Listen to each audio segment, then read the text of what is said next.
Seguramente has tenido una de esas noches en la que es imposible conciliar el sueño. Te diste vueltas y más vueltas en la cama durante toda la noche.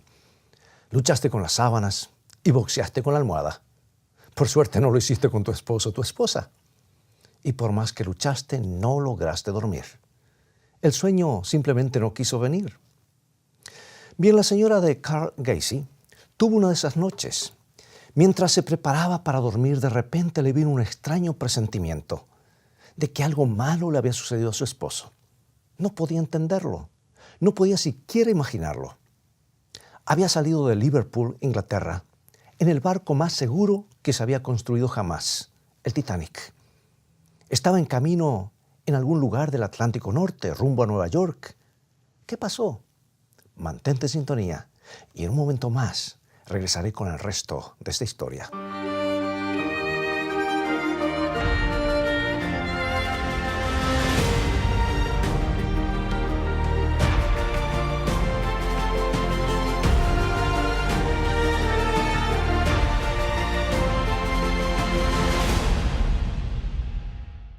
A la 1 de la mañana, la señora Gacy no podía dormir. Daba vueltas en la cama hasta que salió de entre las sábanas, cayó sobre sus rodillas y comenzó a orar. Querido Señor, tengo la sensación de que ha sucedido algo malo con el coronel. Señor, por favor, Señor, protégelo. Regresó a la cama, pero todavía le resultaba imposible conciliar el sueño. Y nuevamente cayó sobre sus rodillas y repitió la oración. Pero entonces, cerca de las 2 de la mañana, una extraña sensación de paz inundó su alma y se fue a dormir.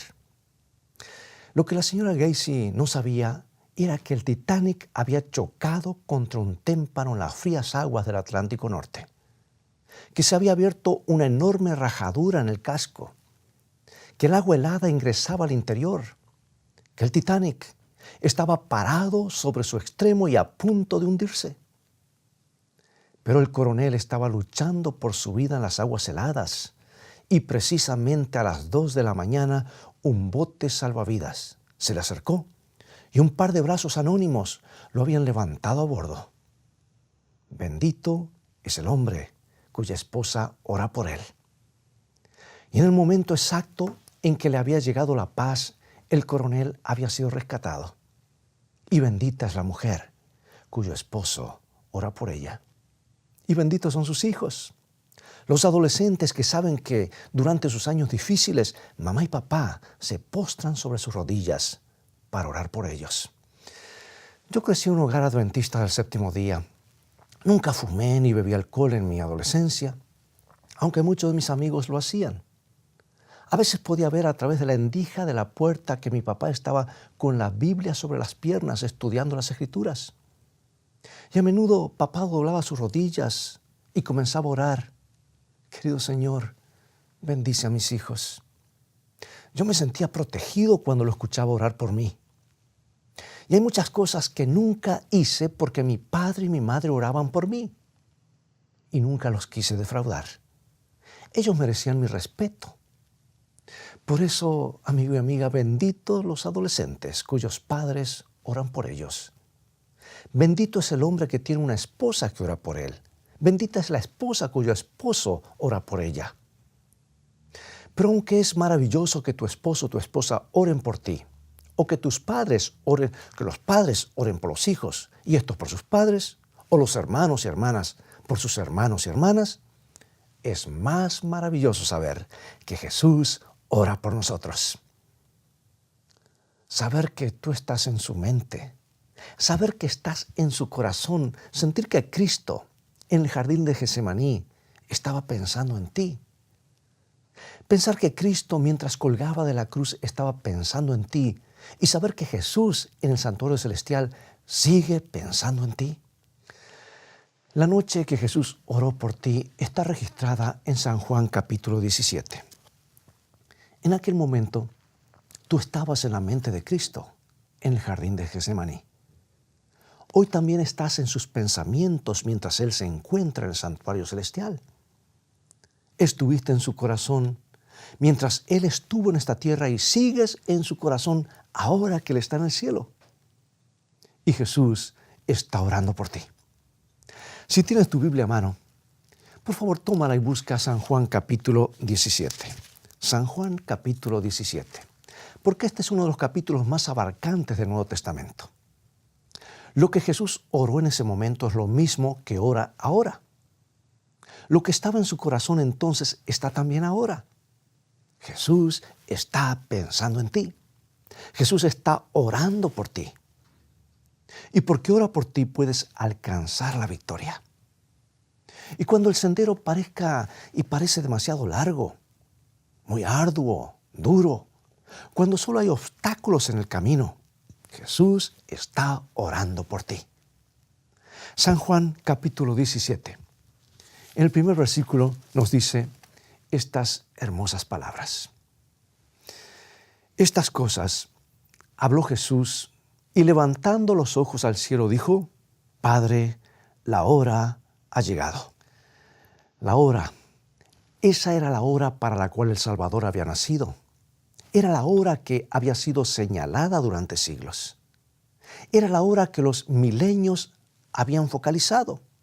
La hora de la cruz, la hora del sacrificio, la hora de la crucifixión, la hora de la traición de Judas, la hora de la negación de Pedro, la hora del rechazo de los judíos, la hora de la condenación de Pilato, la hora de la que estaba pendiente toda la eternidad, la hora había llegado. La hora de la corona de espinas, la hora de la vieja cruz de madera, la hora del quebrantamiento, la hora de los clavos, la hora cuando el amor de Dios sería magnificado en el Calvario. Sí, la hora había llegado.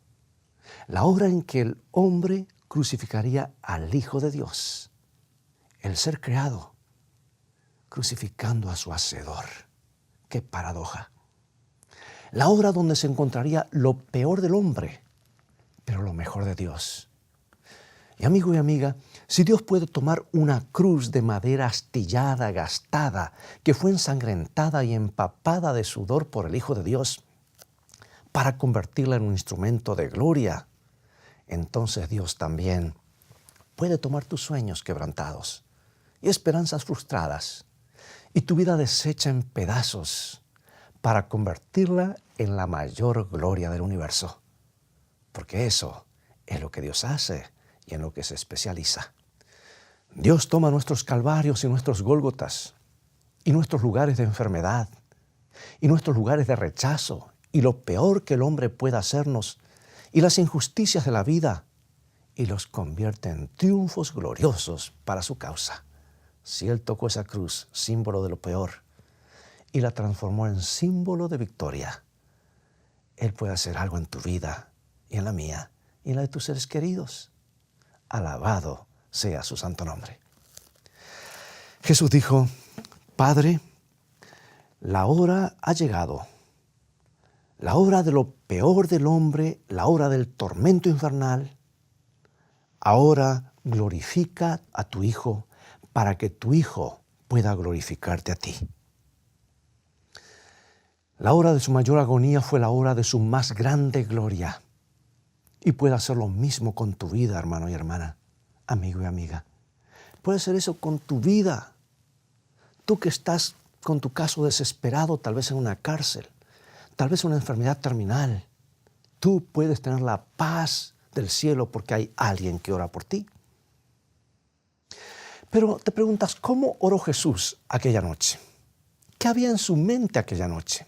¿Qué estaba en su corazón aquella noche? ¿Qué era lo que Jesús pensaba de ti específicamente aquella noche? Jesús no estaba pensando en la farsa de su juicio, no pensaba en la injusticia que caería sobre él, no pensaba en el rechazo, ni en el ridículo, ni en los insultos, no pensaba en el dolor físico, ni en el golpe del látigo de cuero con sus puntas de acero y también pedazos de hueso que le arrancarían trozos enteros de su espalda. No pensaba en el puño que lo golpearía en el rostro, ni en las manos que lo abofetearían en la mejilla, ni en las manos sucias y sudorosas que tomarían su barba y jalarían de ella. No estaba pensando en los clavos puntiagudos que atravesarían sus muñecas y le provocarían un sufrimiento impensable cada vez que moviera su cabeza sobre aquella vieja y astillada cruz. No pensaba en los brazos robustos de los romanos que introducirían aquellos clavos desafilados en sus manos. No pensaba en el fuego que llevaría un dolor insoportable a cada tejido y cada nervio de su cuerpo y sus músculos cuando sus brazos fueran estirados sobre la cruz. No pensaba en el hecho de que todo su cuerpo se estremecería por su agonía y el dolor cuando la cruz fuera lanzada dentro del hueco que se había cavado en la tierra para sostenerla. Y ni hablar de la culpa corporativa de la humanidad entera sobre él y la agonía que sufriría al percibir la cercanía de la muerte por cada ser humano y por cargar los pecados de la humanidad.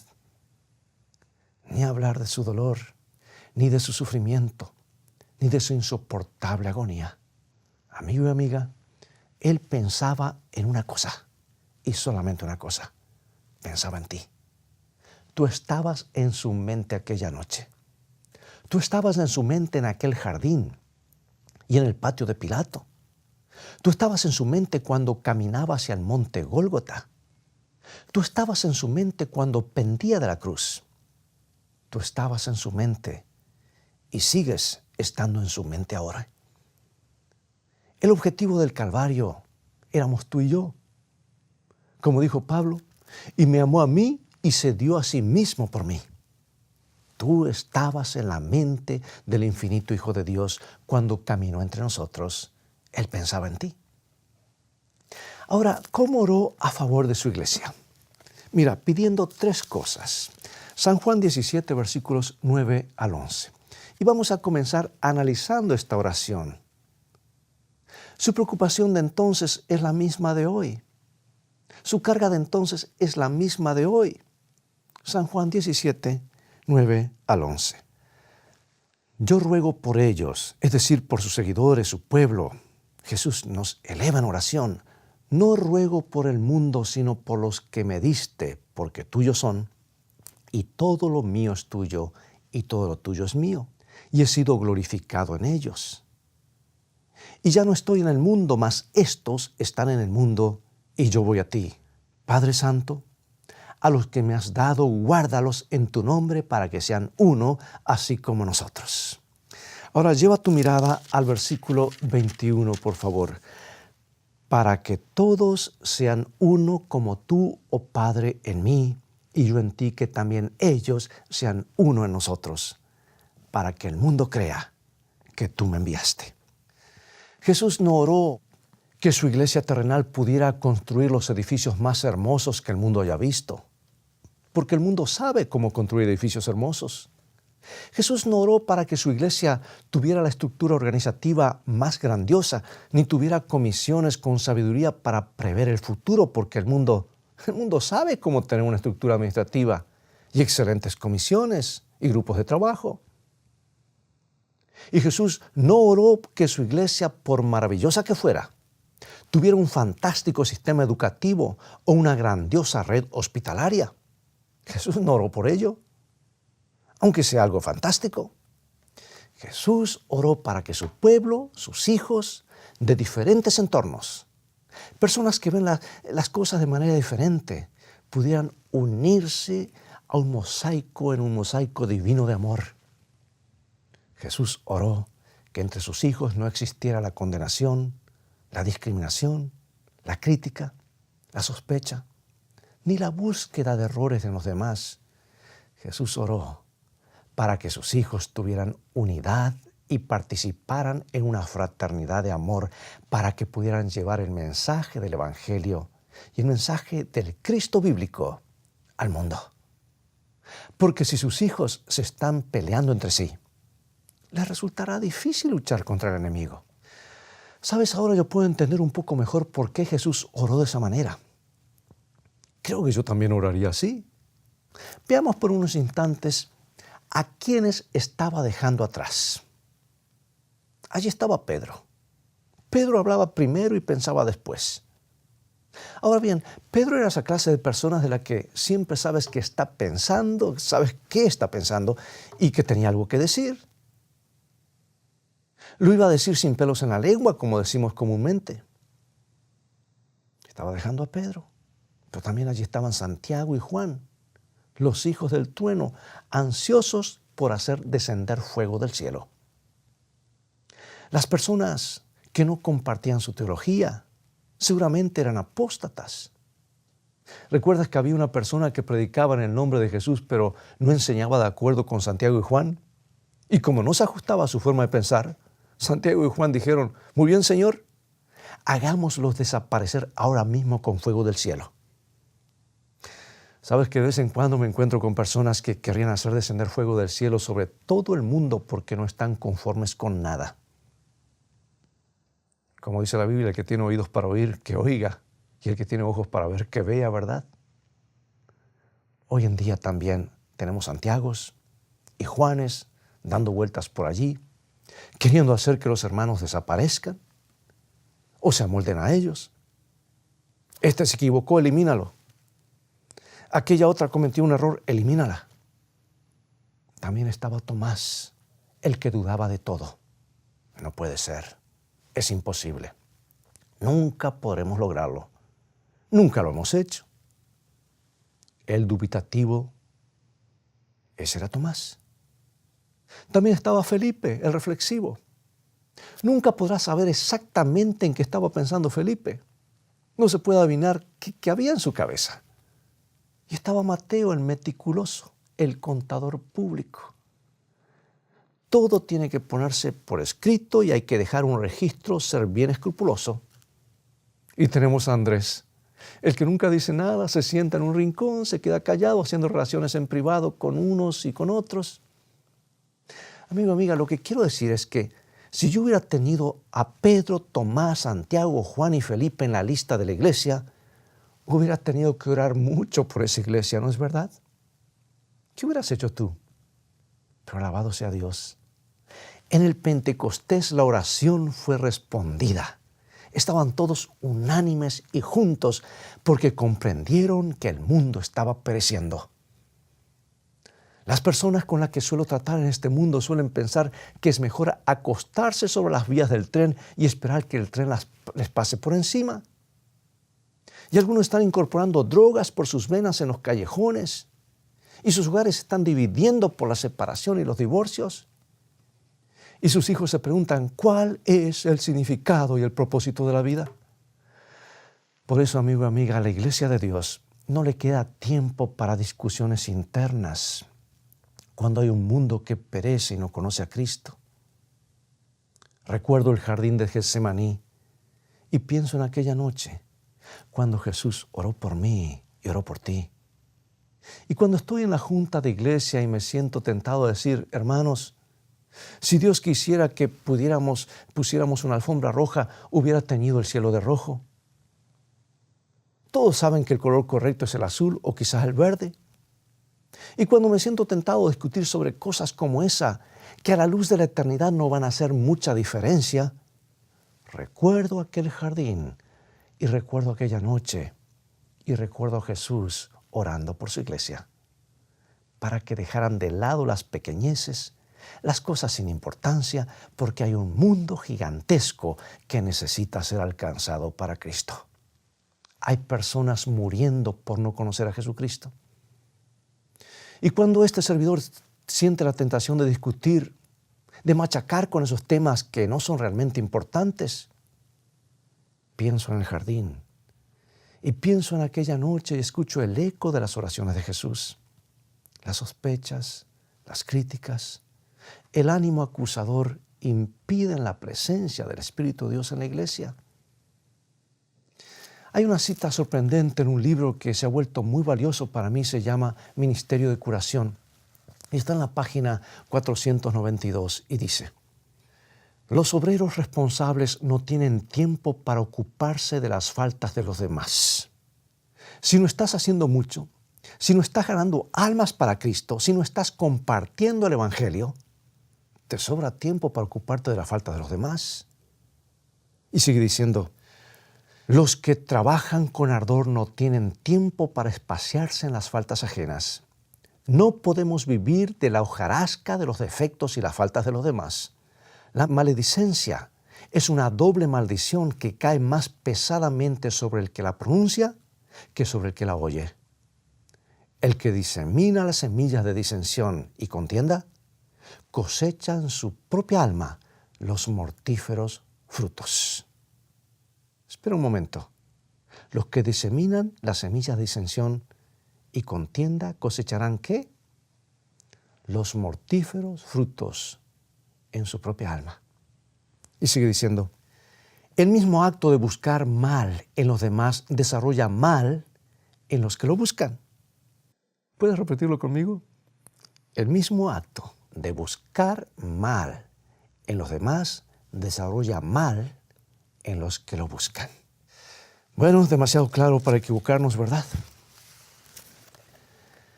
Nos dice Dios a través del apóstol Pablo en la segunda carta a los Corintios, capítulo 3, versículo 18. Por tanto, nosotros todos, mirando a cara descubierta como en un espejo la gloria del Señor, somos transformados de gloria en gloria en la misma imagen como por el Espíritu del Señor. O sea que si quiero contemplar a Jesús, soy transformado a la imagen de Jesús. Pero si vivo buscando errores en los demás, desarrollo en mi carácter las mismas faltas y me vuelvo tan ciego que ni siquiera me doy cuenta. Y pueden ser críticas santas, y yo diría sanas a veces, pero puedo estar buscando los errores santamente. Pero yo cambio y mi mente cambia. Y sin darme cuenta vivo dentro de mi propio capullo de críticas y búsqueda de errores y pienso en aquel jardín y en aquella noche y pienso en Jesús orando, Señor, que sean uno. Y quiero que se cumpla en mí, en mi vida y en mi iglesia. ¿No quieres que también ocurra lo mismo en tu vida y en tu iglesia? Si es así, acompáñame en oración. Padre, anhelamos contemplarte un día. El gran gozo de nuestro corazón será sentarnos a tu mesa. Y Padre, en este momento sentimos que estás orando por nosotros. Jesús está orando por nosotros.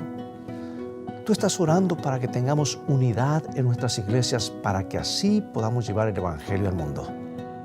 Unidad en nuestros matrimonios para que podamos tener hogares cristianos que reflejen el amor de Cristo en el vecindario. Oh Padre, muy a menudo somos tentados a hacer las cosas a nuestra manera y a ejercer nuestro libre albedrío con egoísmo.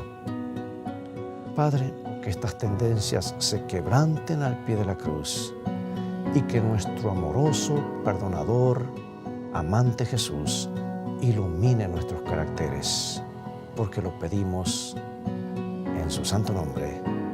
Amén.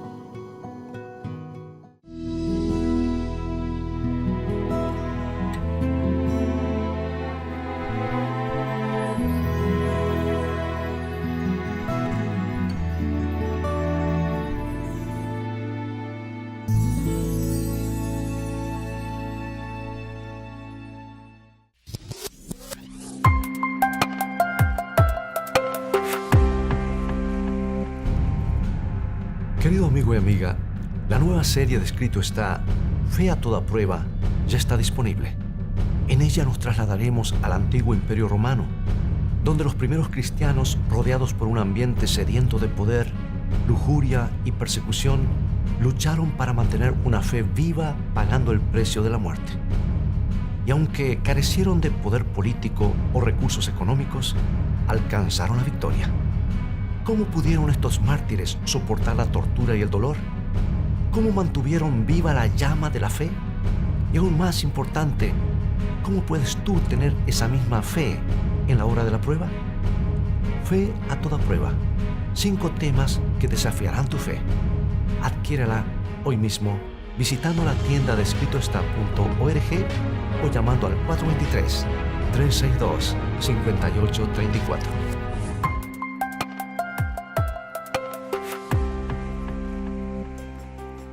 ¿Te has preguntado alguna vez por qué permite Dios el sufrimiento? ¿Cómo se originó la maldad en la tierra? ¿Cuál es la marca de la bestia? ¿Cómo puedo identificar a un profeta verdadero? Hoy quiero presentarte las nuevas guías de estudios bíblicos. Escrito está.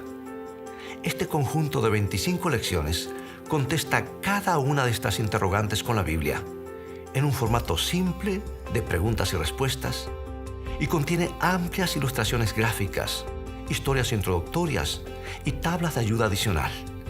Estos estudios se pueden adquirir en conjunto o en forma individual y son una excelente herramienta para entender la Biblia a profundidad.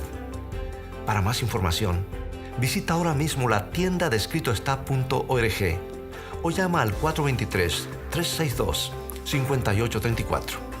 Descubre a través del estudio de la Biblia el maravilloso plan de Dios para tu vida. Nuestro Padre Celestial está esperando derramar sobre nosotros la plenitud de sus bendiciones. Es privilegio nuestro beber abundantemente en las fuentes del amor infinito. Qué extraño que oremos tan poco. Dios está pronto y dispuesto a oír la oración sincera del más humilde de sus hijos. ¿Por qué han de ser los hijos e hijas de Dios tan remisos para orar? Cuando la oración es la llave en la mano de la fe para abrir el almacén del cielo, en donde están atesorados los recursos infinitos de la omnipotencia.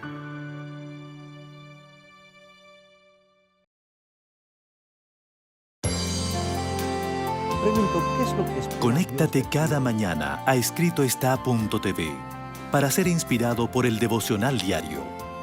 Una mejor manera de vivir con el pastor Robert Costa. O suscríbete para recibirlo directamente a tu correo electrónico. Cada día Dios nos quiere revelar una mejor manera de vivir.